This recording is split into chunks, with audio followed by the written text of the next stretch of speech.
I'm gonna get some water. Look at how cool this thing is. So I'm going to the US Open and it's like a beer koozie, but it like keeps the drink cold. And then there's uh like a filter thing and whatever. It's pretty cool.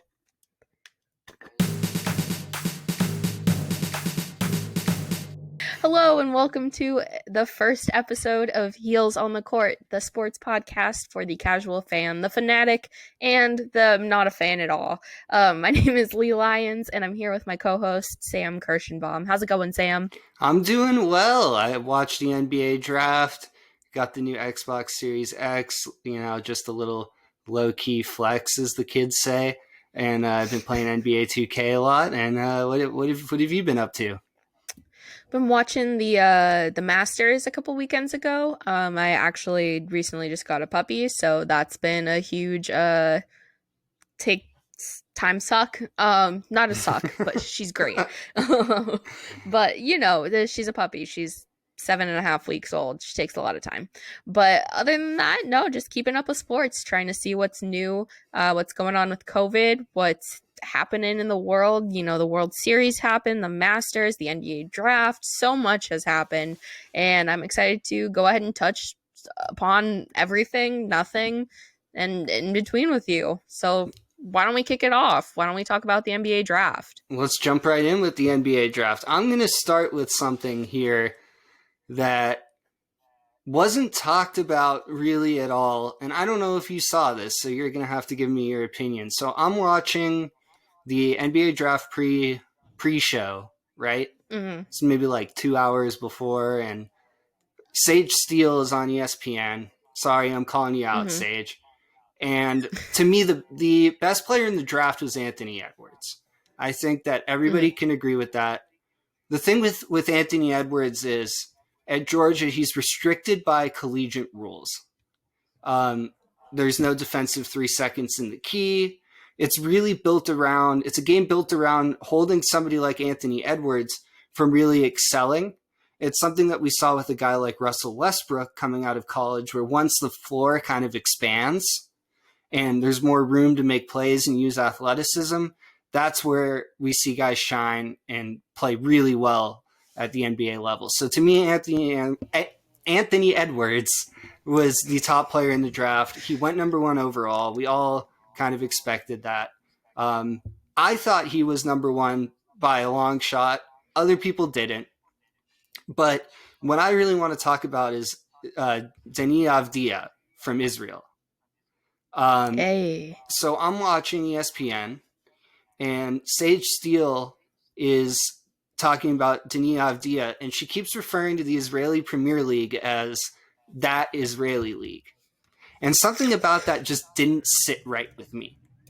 I don't know if I'm Yeah. crazy, but it felt a little off. It was like, okay, we're going to talk about the NBL in Australia, right? Well, we're calling it the NBL when we're talking about LaMelo Ball.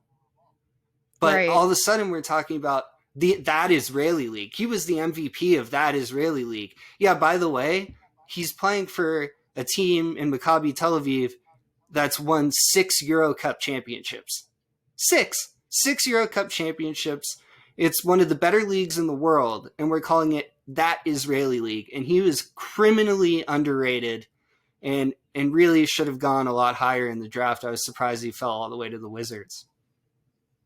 I agree. I mean, I think that, unfortunately I wasn't able to catch a lot of the NBA draft. I was at work and by the time I got home, it just was basically almost over anyway.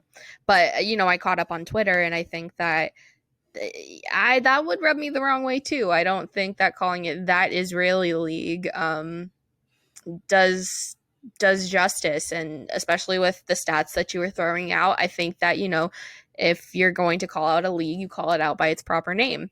um, that's just how it is. People in other countries aren't saying that American league over there when they talk about the NBA, the NFL. Mm-hmm. MLS is probably something that would be more on par, since the nothing against MLS, but just comparing it with all the European leagues, the MLS is a joke in Europe. It's where players kind of go to die. So, it would be like Europe going, oh, yes, that American soccer league, that American football league. Um, yeah, I think it's wrong, but I definitely agree. Can we talk about Mello for a second?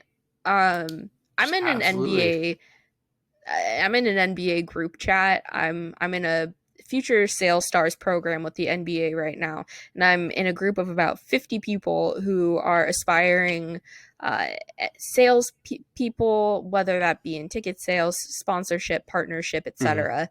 And we were all jazzing about the NBA draft, and people are calling um, Lamelo Mello, and it. I was so confused because I was like, I thought Carmelo was already on a team. Like, why is he Uh, getting drafted? Like, I was like, what are you talking about? Why are we calling this guy Mello when we already have a Mello? Can we pick I a different mean, nickname? that's his nickname. What are you gonna do about it? That's just the way that it is. But We already have a Carmelo. We have Carmelo. We I can don't need see the another casual Mello. fan could be confused by that for sure. But Well, I mean, I was being an idiot and I wasn't remembering about the whole Ball family. And I was just like, Mellow? What? So that was my bad, but that was the one thing that I was kind of on about the draft on my high horse. But can you allow me to go on a smaller rant for a second here as I please continue? go for Yes. it. No, So I love it. You're the basketball expert. I've been thinking about this for a while, and those of you that have no idea who I am, I was the assistant video coordinator for Ole Miss men's basketball from 2014 to 2018. It was a staff that had more 21 seasons from 2006 to 2018 than the program had had in its entire history, dating back to 1908, I believe, somewhere in there. I don't know, a long time ago. And and there was one thing that Coach Andy Kennedy said while I was there that stuck with me forever. And it's that basketball is played everywhere, right? So it is the sport. Like, okay, there's soccer, football. That's the number one sport in the world. There's no denying that. But a close second is basketball. They play it everywhere. There is always somebody who's going to be in a position to take your spot internationally. And I don't understand why. For the life of me, I do not understand why we don't give recognition to these leagues that aren't in the United States. Division 1 basketball is the best amateur level of basketball in the world. But 90, I would, this is just an estimate here, but 90% of professional leagues around the world are better than what we get with Division 1 basketball in the United States. We need to do a better job of recognizing that. We need to draft more international players. They are better prepared for the NBA right away. And with short rookie contracts, if I'm a GM, I want international players. Yeah, I think that has more to do with our you know, view of America as Americans. I don't necessarily think that that's any different than anything outside of sports. You know what I mean? I think that that's something that we as a nation have to work on because we just think we're the greatest at everything. When, I mean, clearly that's not the case.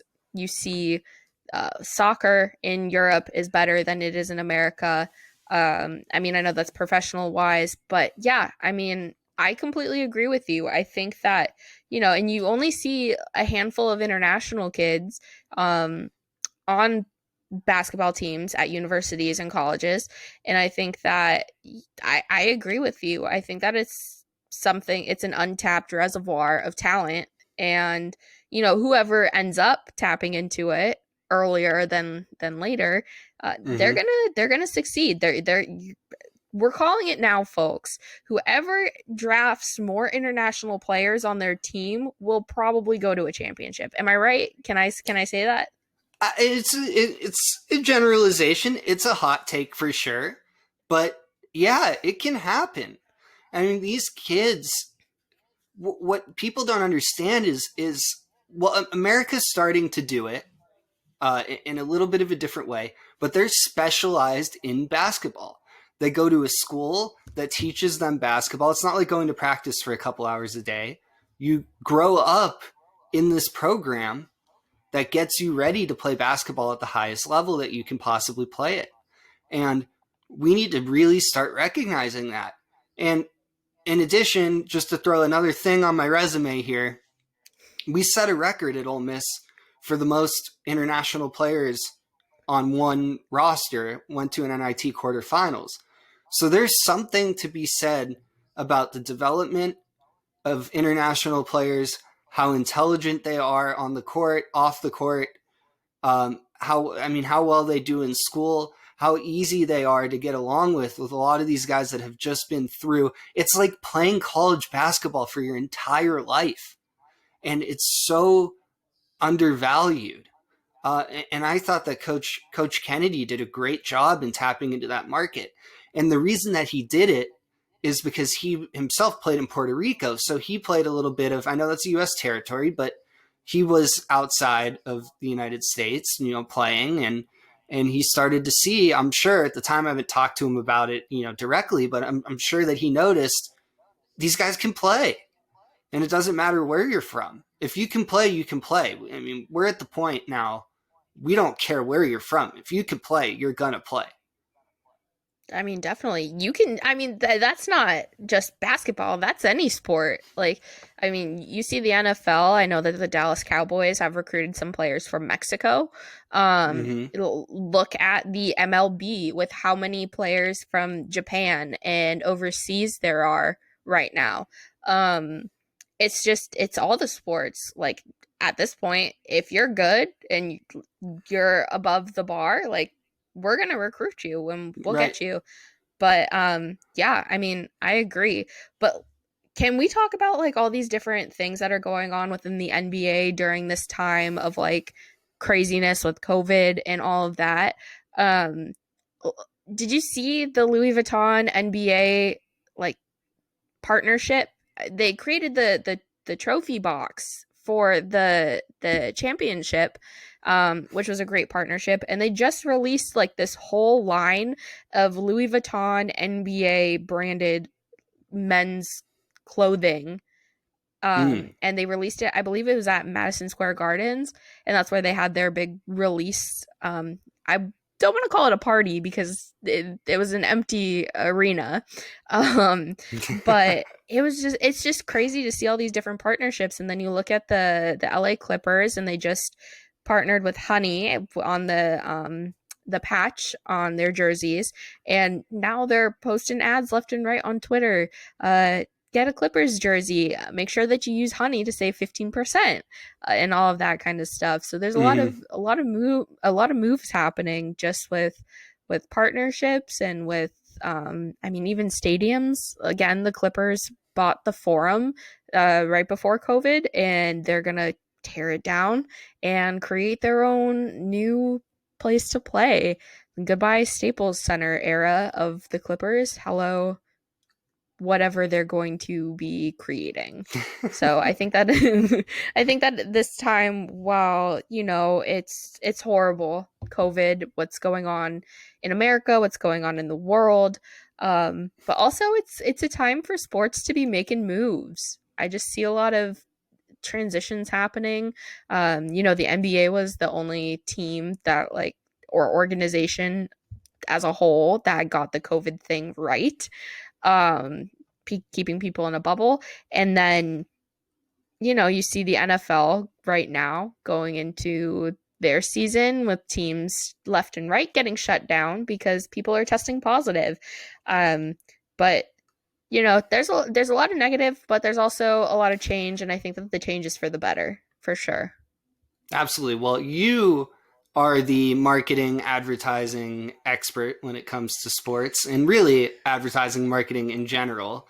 Uh, so why don't you go ahead and explain to everybody exactly what it is that you've done and why you are so knowledgeable about these aspects of Yeah, athletics? for sure.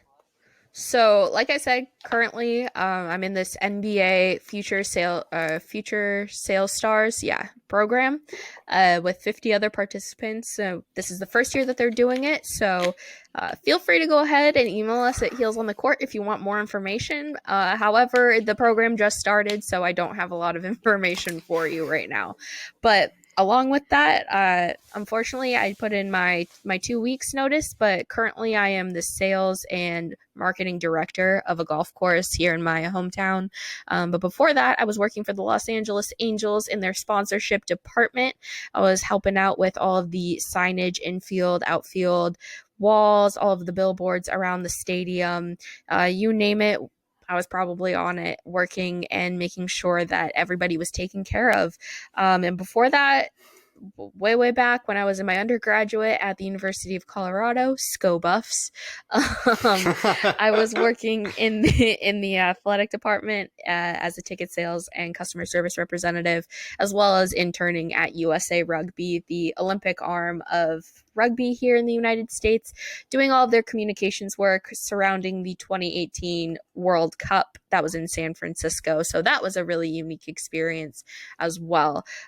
Recently, just got my master's from Northwestern University in sports administration. And the reason why I just put in my 2 weeks notice at the golf course is because I'm going to be studying for the LSATs, because hopefully someday I will be a lawyer and be able to do contract negotiations as a sports agent. So we got a lot of irons in the fire here. But with my combined experience, what I've really found is that I love the administration side of sports. I'm not going to be the professional athlete. I never was made to be the professional athlete, but I like helping them and I like helping people go see them. I like Mm-hmm. the adrenaline, I like the excitement. So I got a lot of perspectives on that side of things, not necessarily a lot on the player side of things. However, I do keep in touch every now and then with golf and football. So we'll definitely be doing a lot of back and forth with Sam as the expert on basketball and all things kind of coaching and sports related, and me on the other hand, the boring stuff, the way that money gets made. That's what makes us a damn good team, huh? Hell yeah. So why don't we speaking of video games, you're talking about you got the was it the Xbox or the PlayStation? Xbox Series X. The Xbox Series X. Why don't we talk about video games for half a second? You were telling me that story about the NHL game that I Yeah, found really interesting. So why don't you tell us a little bit more about that? yeah. So I'm actually really disappointed because I played a free trial of NHL 21 on the current gen console. I had a really great time with it, and I was kind of watching some videos on YouTube. I'm a big YouTube guy, and I love seeing people play video games, talk about things on YouTube, blah blah blah, all that. I was watching Melody Martin, who's currently one of my favorite YouTubers. She's mostly a hockey YouTuber, does some music on the side, and she was playing NHL 21 career mode, and it was the first sports game to include um, she, her pronouns in its my career mode or whatever, the single player, create a player mode, whatever it Right. is that the game calls it. And then with NBA 2K coming out for the next gen consoles, it became the second game to include it. So a lot of really Nice. exciting things going on for women in sports right now, which actually we'll come back to this in a little bit. But the Miami Marlins and their hire, which was Oh, really this amazing, the greatest day and for all of us. long overdue. But as far as the video game scene in sports, it is becoming much more inclusive. Uh, and like I've said to you off camera before, maybe we won't see um, a female in the NHL for a long time, or maybe ever. I don't know. There's obvious biological differences, but at least fandom is now uh, accessible for everyone, and that's how it should be. Yeah. Especially because you're talking about a video game, right? This, yes, it's supposed to be realistic, but like, why not? If a woman is good enough, she'll eventually we'll give her that chance. I hope it happens sooner rather than later. That if there's somebody that's really good at a certain sport, that they get their fair chance, just like everybody else. And I think it starts in the front office. And so I think talking about the Marlins right now and their decision to finally hire a woman and just the things that led up to that, with Gabe Kapler and the San Francisco Giants making that decision to hire a female coach as well. And then I think that kind of opened the door for what we saw. So I want to hear it. This is totally your platform, your thing to talk about. This is a big moment for Oh women, young girls everywhere. I want to know what you think. God. I know where I was when I first saw the news. I was at work. And I lost it. I lost my cool. I've wanted to be a GM my entire professional career. Um, it started when I was in college, or my undergraduate degree, when I was in the business of sports program at CU Boulder. I realized, yeah, I want to be a GM. That's what I want to do. And I want to be a GM of an NFL team. And my dreams were kind of squashed. In one of our first days in class, our professor said, "Well, how many of you want to be GMs?" And everybody raised their hand. And she goes, "Well, guess what? None of you were probably going to be GMs." Everybody wants to be a GM. Yeah, of Um, course. and of course, I get a lot of looks when people ask me what I want to do with my professional sports career, and in a lot of job interviews and in a professional life, personal life, um, I don't really tell people my true aspirations. Um, right now, I really love my work in sponsorship and partnerships, and I love the activation side. I love the sales side. It's great. However, I do want to be a GM someday, but you get weird looks from people when you tell them that you want to be a GM and you're a woman. You Hmm. get the confused look, you get the aw, like sweetie kind of look, you get the laugh and like haha, okay, kind of thing. um and then you get some people who are actually very supportive and who are like, "That's awesome, you go girl." And I'm like, "Thank you." But to actually see it happen in my lifetime with a lot of other things that are going on in the world right now, um, it's really exciting to just see representation because you just don't see a lot of women in the front office and sports in general, Hmm. especially with, I've gone to the MIT Sloan Sports Analytics conference a couple of times in Boston. It's a great conference. I love it.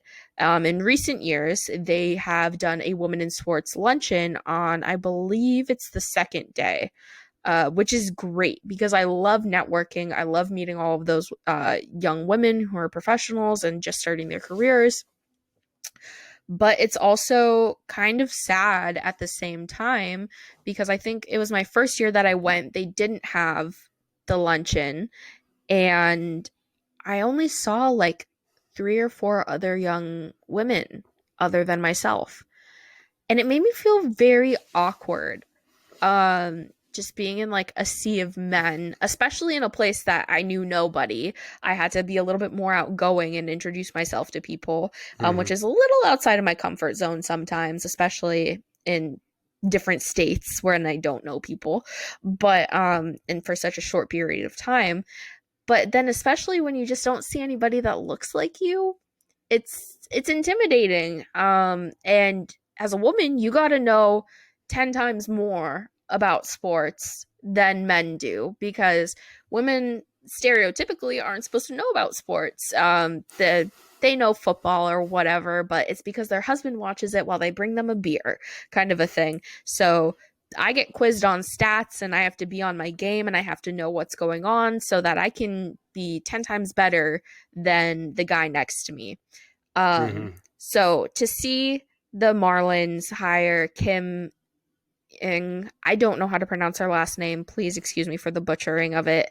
Um, it was great because it showed that I can do what I want to do and that I Yes. should feel comfortable telling people I would like to be a GM of an NFL team because it's not something that's unattainable. It's very attainable. And, while it took her, I think she has a career in baseball of over 30 years. A long time. It might a long time. It might take me a long time. I might not be the first, but I will be one. And I think that that's the message that a lot of people needed to see and hear. Well, from my perspective, and I think my perspective isn't quite as powerful as yours in this instance, but it's an industry of connections, right? And not playing on its own, man or woman, can make making those connections really difficult. But we have to remember here that this is a woman that, excuse me, this is a person that was a part of the front office for the Yankees that drafted Derek Jeter Mm-hmm. in the 90s. And so you're talking about somebody that's been around for a long time, worked for the most storied franchise in, I'd say, all of sports. Would you agree with that? Yep. I Um, I 100% agree. and Derek Jeter, we have to give him credit because now, as owner of the Miami Marlins, he recognized that she played a big role in his career and rewarded her for it. And when I say rewarded her for it, I don't mean that he like gave her a, oh, I'll just give you this position because you did what you did, 30 years ago. Right. No. What it is that, No, she earned it. yeah, she was part of the decision of hiring one of the best shortstops in the history of the Yankees organization. And Derek Jeter treated her just like he would have treated any man in that similar position that drafted him. And I think Right. that's what we're looking for when we talk about equality is just you're in these positions, you meet these people, you make these decisions, you should reap the benefits just like men do. And I think we Right. saw that for the first time in the front office this year. And it took a little too long. It took a little too long, but it definitely, it was deserved, and it's awesome to see. 100%. I completely agree. And I mean, I think that the thing is here is that the best person for the job should get that job. And I 100%. think that there are a lot of women out there, a lot of women, specifically in the sports industry, but outside the sports industry as well, who have constantly been looked over for positions that should be rightly theirs, because they are the person that can do the job the best, um, and they have been overlooked because they're a woman. And, not only did they hire a woman at the Marlins, they hired a woman of color, which is even better. She's Asian, and it's representation up the wazoo. I mean, I can't get over it. I think it's great. I and love it. and honestly, at this point, overly qualified.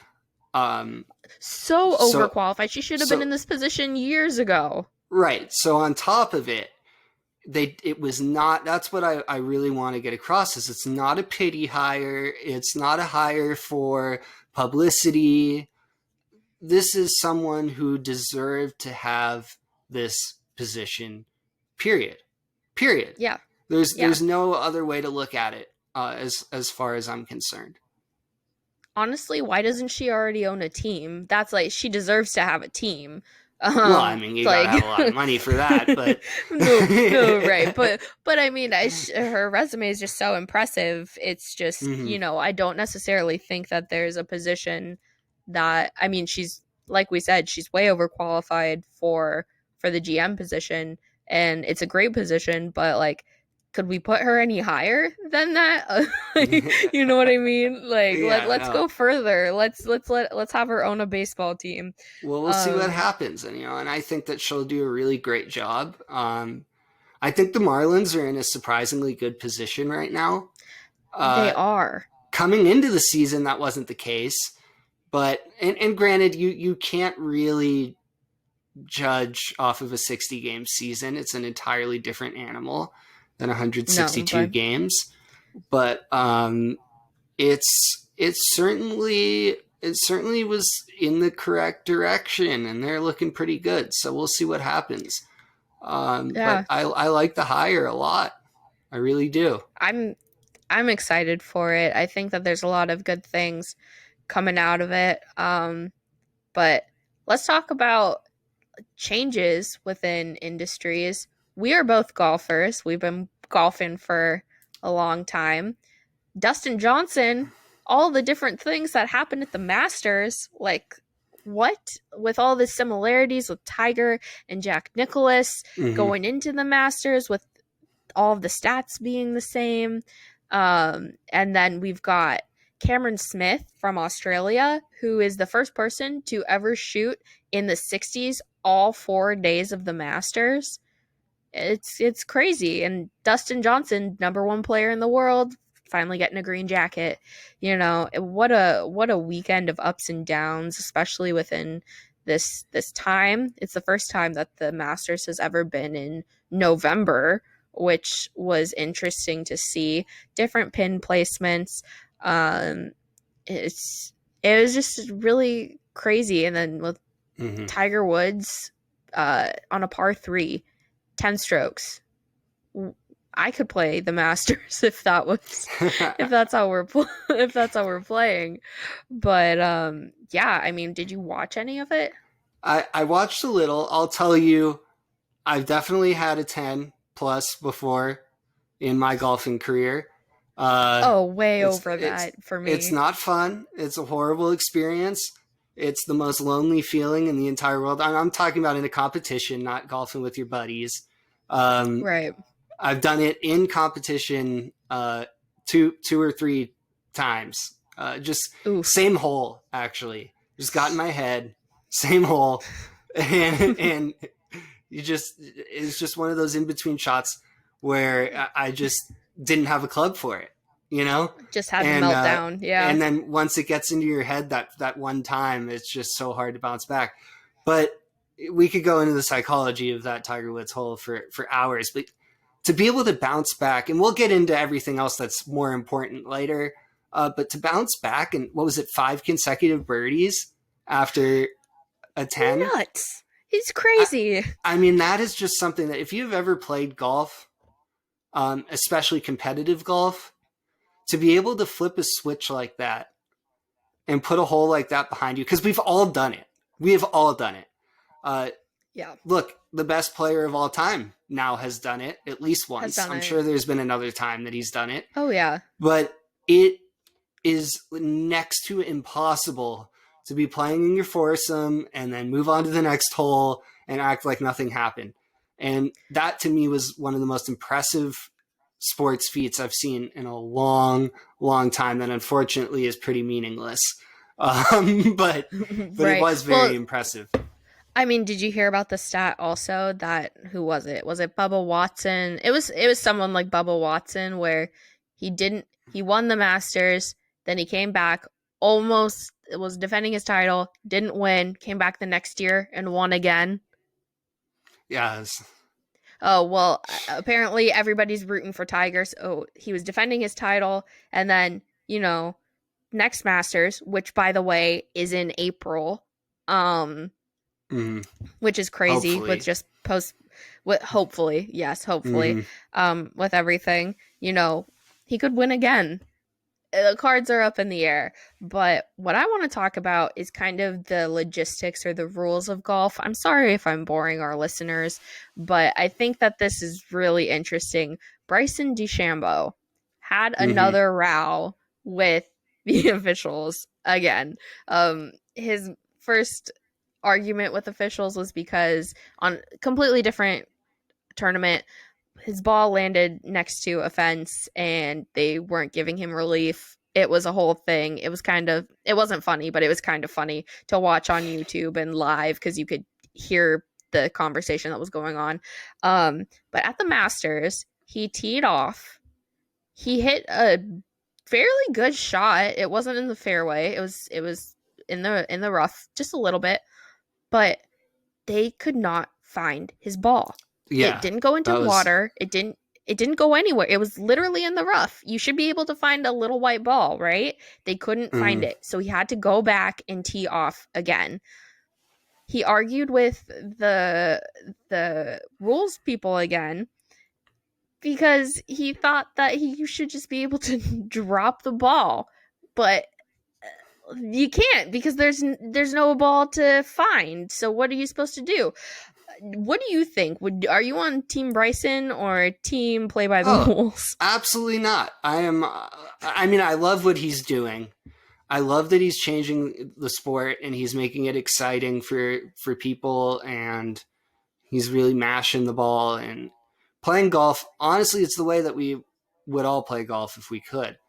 Um, but no, like that's just not how it works. You can't find your ball. You hit a provisional, and then you got to play the provisional, and you take your stroke penalty. I mean, that's just the way that it goes. Yeah. The rules are the rules. If you don't, I've always said this: if you don't like the rules, well, okay, there's a time and a place to get the rules changed. The time and the place is not in the middle of the round. And we've all had, again, we've all had things like that happen to us. We're like, I know where I hit it. I'll tell you, one time I was playing in a high school golf tournament, and it's funny. This actually happened on the PGA Tour a few weeks ago, and I told my dad the story the morning of, and the same thing happened that afternoon, which was really bizarre. But I hit my drive on the first tee, and I thought I hit a perfect drive, and there were some trees like kind of hanging over the fairway, Right. and I walk out there, and I can't find my ball. So I'm looking, and I'm so happy somebody was standing next to me because you played golf in high school too. You know how much cheating there is. There's so much Oh cheating in God. high school golf. It is absolutely Rampant. insane. But somebody from the other team was standing next to me and saw it. The ball fell out of a tree standing next to me. It landed right at my feet. I could not have made that That's up. crazy. But that's a side note from what we were talking about. Um, but like those things are just part of golf. It's not like, oh, your ball was in a tree, so now it's not playable anymore. No, like No, you climb up in the tree and you hit the ball and you or it falls continue on out. with the game. Right. Yeah. So I don't even understand what the discussion is. I don't know why he gets so much attention when he does things like that. It's just not good for the sport, if you ask me. Yeah. I don't know if you agree with that sentiment, but I just think that when you have a sport that's like, it's so controlled of what parts you get to see on TV, stop showing me a guy trying to break the rules. Like let's look at I know it's dramatic and there's drama involved and it makes for good television, but let me see the actual sport being played instead, please. But you gotta spice up golf. It's so boring. Not says me, says other people. Um Well, then don't but watch it. That's what I yeah, say. exactly. There's always the debate going back and forth and back and forth. Golf is a dying sport. Millennials are killing golf. Um, it's the same with baseball. Like baseball is dying. Listen, it's not millennials. Thank you for the attention, though. We appreciate it. Um, no, but I mean, I agree with you. I don't think that he should have been allowed to drop a ball. I'm glad that they made him go back and tee off again. Um, but I also think that it's odd that they weren't able to find it. Um, it was like they had the tee shot on camera. Why were they? And they had like 15 people searching for this ball, and they changed the rules. I think this is stupid. I think that they need to stop changing rules. They used to allow 5 minutes to look for a ball. They have Mm-hmm. now changed it. You only have 3 minutes to look for your golf ball. I think you should still have the 5 minutes. Especially in that where you should have found the ball. I mean, it was definitely plugged like all the way deep down into Right. the dirt. But I think they specifically pick on Bryson though because Well, first, he wasn't super skinny, but he was pretty small before COVID. During the lockdown, he gained 30, 35 pounds, I think, and now he's like massive and hits the ball 100 yards farther than everybody else, and he's like gonna be the new guy. i Right. I can feel it in my bones.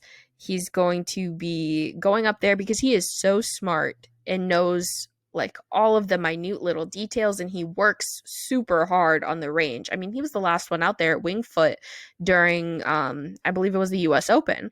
uh but yeah, um, he's easy to pick on. He's an easy target. Just like how we all picked on, who was it, Cam Newton during the Super Bowl when he lost. Everybody was picking on Cam Newton because of the way that he acted. But it's like, yeah, sportsmanship is a thing. I believe in good sportsmanship and acting appropriately when you lose and things like that. But also, this is their livelihood and they're here to win. And it's okay to be upset that you're not winning or you lost or something bad happened. That's a natural human reaction. Mm-hmm. So I don't know. The media picks on people who they feel like picking on. Um, I think that it's just like, we're here for the sports. Let's watch the sports and get on with our lives. Yeah, I think there's definitely a little level of jealousy amongst the field when you see the tweets at Bryson DeChambeau, and it's just get over it. Like, distance doesn't equal quality golf necessarily. Um, No. so let him. And also, if he's way better Yeah. than you and he's not hitting it way further than you, then so what? I mean, you got to adjust. So either get on his regimen or learn how to play your game the way you play your game, and that's the way it's going to go. Now, with the clubs and the new technology, that's a whole nother thing. I don't know how much I love it, but that's not his problem. He's just using what he's No. given. Exactly. And I think that, working at a golf course currently, we are a Titleist facility. We only fit for Titleist, and we've been working with Titleist for over 30 years. We just got all of the new Titleist drivers, fairway woods, and hybrids. And they have this new metal that they're using that the government formerly had patented. The patent expired, and now Titleist is trying to get a patent on it for the use of golf clubs.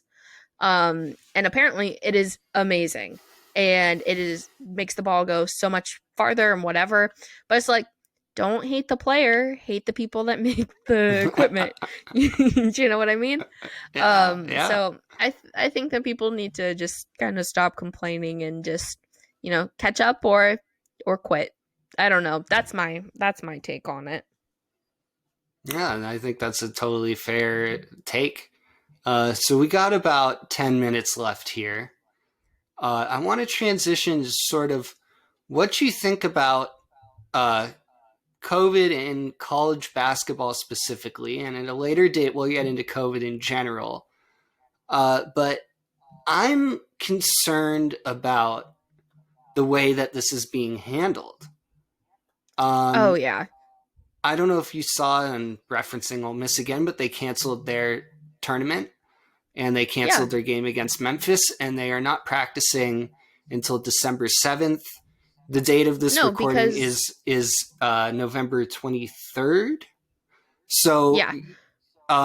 yeah, so you're talking about a situation here where they were going to allow a relatively large percentage of their arena in, and I think that would have caused a lot of problems. So I don't know what you think, but I think this season just needs to not happen. It's an indoor sport. Um, when you're talking, look, I don't like that football is allowing 25% of fans in. I think it's a terrible No. thing. I think it's an embarrassment for this country. But what what definitely should not be happening is in an indoor facility, 25%. You're talking about 10,000 seat arenas, 2,500 people in one space. That's not it's not good. No. Um I think that all college sports, and I'm gonna get a lot of hate for this, but let me preface it that I love college sports. I went to every single college football game of my undergraduate career. And if I had lived in Chicago or Evanston, I would have gone to the football games at Northwestern. Um, but with that being said, I think all college sports should be canceled for this year Mm-hmm. until we can safely be able to watch. But less that's not even the important part. Um, I think they should be canceled until we can safely protect our students. Um, you know, these students, yes, they are athletes, but they are students first. And the universities have a duty to protect these students and to make sure that they do not come down with any illnesses. Um, my mom sent me away to college. I went to college out of state, originally from California, went to Colorado. Um, and, while the university, there isn't somebody that's taking your hand and being like, I'm your person for the rest of your university career. She trusted the university that they would feed me with my meal plans, that Mm-hmm. they would educate me. And, we were paying them to do all this stuff. Right. I'm not a parent, but if I was, I would not be happy with the universities right now. I would not be happy that they were taking my money and not protecting my child. Um, and I just think that it's wrong. And I know that these kids want to play, and that's the excuse my language. That's the crappy part. Right. Um, because it's not fair to them. And they didn't bring this upon themselves. And I get that. And I want them to play so badly. You have no idea how many pools I am in for sports betting on these on these sports. So this is screwing up my entire life. No, I'm joking.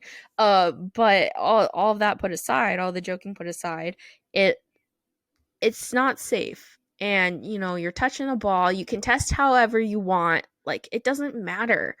Justin, like, you look at Turner in the World Series during the seventh inning, they found out that he had COVID and his COVID test came back.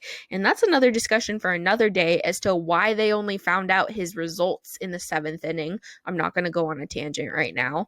But, like, if the professional sports cannot keep their people safe, how can we keep them safe in college? It it There it just are doesn't make not, sense to me. yeah, there are not enough resources to make that happen. And I No, understand the NCAA tournament makes over $400 million. It's 98% of the revenue for the NCAA. I understand all that. Take the hit for 2 years. You got plenty of boosters that'll keep this thing afloat.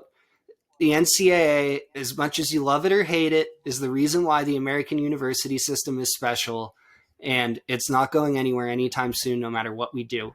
And it's about the safety of the athletes, period, and the students at the university. And exactly. yeah, I hope that they end up making the right decision, and at the very least, don't allow fans into games. Because when sports do come back completely and we're all allowed to go to games, they're going to come back and they're going to come back big.